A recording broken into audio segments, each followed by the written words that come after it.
halal li Bani Israil. Ya, setiap makanan itu kana halal li Bani Israil, halal bagi Bani Israil. Setiap makanan itu dulu belum turunnya kitab Taurat, ya, zaman Nabi Yakub di masa-masa Bani Israil sebelum dia itu bernazar, itu halal, halal semua. Baik babi, baik anjing, baik apa, khamar itu halal. Setelah turunnya Al-Quran, setelah turunnya Taurat, barulah ada keharamannya. Atau jika dia bernazar, ada mana? Illa ma harrama Israilu, kecuali sesuatu perkara yang sudah diharamkan oleh Bani Israil tersebut ala nafsihi, atas dirinya.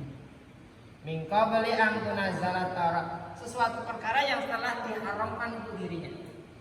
Itu. Dia dulu orang-orang Bani Israil itu kan kalau melihat atau punya ternak atau melihat ternak onta, dia dulu kan onta yang diternakkan itu kan, kalau ontanya itu rusak, penyakitan, dia tidak mau makan dagingnya, tidak mau menyembelih, tidak mau makan dagingnya, diharamkan untuk dirinya. Maka barang itu haram karena sudah dinyatakan selamanya haram untuk ini. Makanya selamanya haram karena sudah nazar. Padahal onta itu sebelumnya itu halal baginya. Tapi orang karena mereka itu sudah mengharamkan untuk dirinya, illa ma harrama Israil, kecuali diharamkan untuk dirinya ala nafsi min qabli an tunazzalat Taurat, sebelum turunnya kitab Taurat tersebut. Orang Bani Israil itu mengadu-ngadu sesuatu yang tadinya dihalalkan. Karena dia itu benci dengan sesuatu, hanya dia itu mengharamkan dirinya sendiri, akhirnya benda itu haram lah, haram jadinya. Makanya kita itu jangan semajinya kalau kita itu misalnya kita itu menghukumi sesuatu, kita tidak tahu pasal, tidak tahu menahunya hukum fikihnya sesuai makanan. Itu halal, itu haram, padahal itu sesuatu itu halal baginya, sesuatu itu halal. Dihalalkan oleh Rasulullah Shallallahu Alaihi Wasallam atau oleh Allah Subhanahu Wa Taala. Terus kita makan, kita sudah mengatakan haram, maka haramlah bagi kita. Selamanya itu haram bagi kita untuk kita makan. Maka kalau kita itu melihat sesuatu, makanan sesuatu, kita belum tentu tahu menahu hukum halal haramnya, kita makan saja.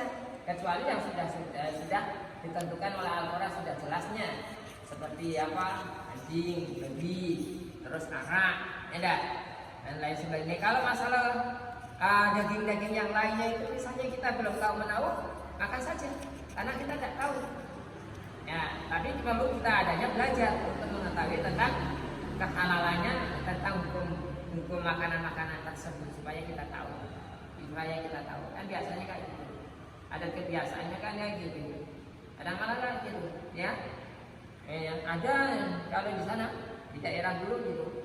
Untuk dirinya, karena dirinya itu tidak makan gitu, hanya dia itu mengharamkannya untuk dirinya, sehingga perkara yang itu halal itu yang tadinya dihalalkan akhirnya haram untuknya, karena dia itu sudah nazar tidak mau makan, maka diharamkan selamanya. Setelah disuruh menjelaskan, kul faktu, katakanlah kepada mereka Muhammad, faktu di Taurati. Kalau kamu mengatakan bahwa onta itu haram, tunjukkan dalilnya di dalam kitab Taurat. Fatluha in kuntum shadiqin, bacakan. Kalau kamu itu memang benar-benar ucapan kamu itu benar bahwa onta itu haram, bahwa onta yang penyakitan itu haram, tunjukkan kepadaku. Ternyata mereka tidak bisa menunjukkan hal semacam itu, karena mereka perbuatannya mengadu-ngadu saja, ya. Makanya ayat selanjutnya itu faman iftara ba'da dzalika faulaika humudz zalimun. Ayat yang selanjutnya, barang siapa yang mengada-ngada tentang hukum Allah Subhanahu wa taala padahal dia itu tidak mengetahui, ya, maka dia termasuk faulaika humudz zalimun, termasuk orang-orang yang zalim. Mengada-ngada tentang hukum Allah taala itu zalim, syirik itu zalim, kafir itu juga zalim yang nyata. Jadi tidakkah kezaliman memukul orang saja, kesyirikan juga zalim, mengada-ngada tentang hukum Allah Ta'ala juga zalim, kalau kafir juga zalim. Zalim diri. Jadi masalah zalim itu tidakkah kita menunjuk orang, kita memakan harta orang dan lain sebagainya, tidakkah itu saja.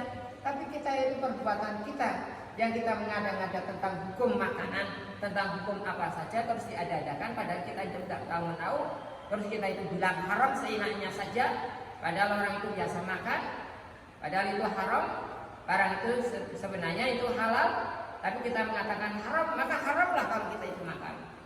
Biasanya kan orang itu karena sudah akan jengkelnya, haram aku untuk makan gitu. Nah, padahal itu halal. Karena rasa kecil sifat kebencian itu tadi itu, ya sifat sakit hati tersebut, akhirnya mengharamkan sesuatu perkara yang halal, sehingga menuntut dirinya selamanya kalau makan itu di mana saja dia tetap haram.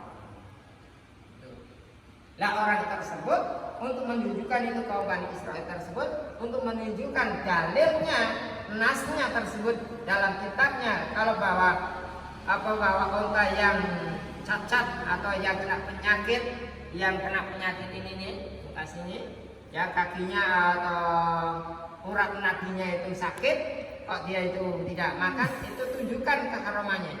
Ternyata mereka tidak bisa menunjukkan dasarnya, hanya ngadu-ngadu saja ucapannya.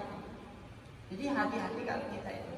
Ini contoh kenapa Al-Quran yang juga ditujukan kepada Nabi Muhammad SAW. Dulunya kaum Bani Israel itu sudah benar, setiap makanannya itu dihalalkan semuanya oleh Allah Ta'ala. Hanya sesuatu perkara itu dia ngadu-ngadu. Sebelum turunnya kita Taurat. Israel itu siapa? Keturunannya Yakub. Nabi Yakub alaihissalam. Ya. Baru Ibrahim. Nah, setelah Ibrahim baliklah diharamkannya. Sebelum Nabi Ibrahim tersebut itu, ya sebelum Nabi Ibrahim ini makanan-makanan itu halal bagi. Halal. Masya Allah. Betapa mulianya itu. Betapa rahmat rahimnya Allah Subhanahu Wa Taala kepada kaum Bani Israel. Setiap makanannya itu halal. Setelah dia itu mengada-ngada tentang hukum, barulah keharamannya itu untuk dirinya sendiri. Setelah turunnya kitab Taurat tersebut, nah barulah ada haram. Kitab Taurat itu Nabi Ibrahim tidak diturunkan kitab Taurat, tapi suhuf Ibrahim. Kitabnya Nabi Ibrahim bukan Taurat, tapi suhuf, lembaran-lembaran. Lalu setelah itu baru Nabi Musa, Nabi Daud, ya, terus Nabi Isa alaihissalam. Nah, Nabi Musa Taurat, Nabi Daud Zabur, Isa Injil. Nah itulah baru ada keharaman. Terus direvisi terus. Maksudnya diseleksi terus kitab-kitabnya tersebut. Allah Ta'ala menurunkan sesuai dengan kadar keimanannya itu di situ hukum-hukumnya tersebut. Dan kita Nabi Muhammad SAW sudah kesempurnaan dalam syariatnya, maka seluruhnya kecuali kalau yang dianjurkan Rasulullah SAW atau dalam Al-Quran tersebut. Dalam Al-Quran tidak bisa kita itu langsung menuju Al-Quran, tapi kita untuk mempermudah memahami tersebut harus berdasarkan dengan hadis-hadis tersebut. Cari hadis-hadis yang sahih, hadis-hadis yang hasan, itu ya, yang hasan atau ya terus yang sahih, itu yang rawinya itu jelas, yang jelas. Seperti karangannya imam yang 7 tersebut, ya Imam Ahmad, ya Imam Nasai, terus Imam Bukhari Muslim, ya Imam Abu Dawud, dan lain sebagainya seterusnya. Itu hadis-hadisnya itu sahih. Nah ini makanya kita untuk ini kenapa diberitahukan, diturunkan di dalam Al-Quran, diungkapkan dalam Al-Quran tersebut untuk diberitakan kepada umat Muhammad SAW supaya kita itu dalam menyikapi hukum syariat tidak sembarangan kita mengharamkan atau menghalalkan sesuatu.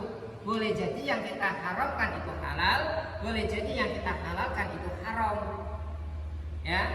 Makanya perlu kita adanya pembelajaran tersebut untuk mengetahui tentang hukum tersebut. Tidak boleh kita itu langsung haram tuh. Jangan kamu. Boleh jadi itu dihalalkan oleh Allah Ta'ala dan Rasulnya. Kenapa kamu makan? Kenapa kamu mengharamkannya? Kalau kamu makan haram, dosa kamu. Padahal itu sesuatu yang halal. Ya, misalnya yang halal terus diharamkan, atau yang halal atau yang haram dihalalkan, kamu makan, dosa kamu.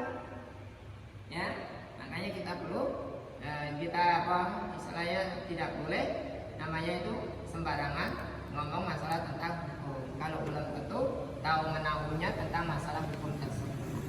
Nah, ini perlunya pembelajaran, belajar tentang kitab fikih, ya bisa kasih patu saja, selam taufik, selam najah, ya takrim, ya itu istilahnya kitab-kitab fikih dan lain sebagainya itu, ya. Kalau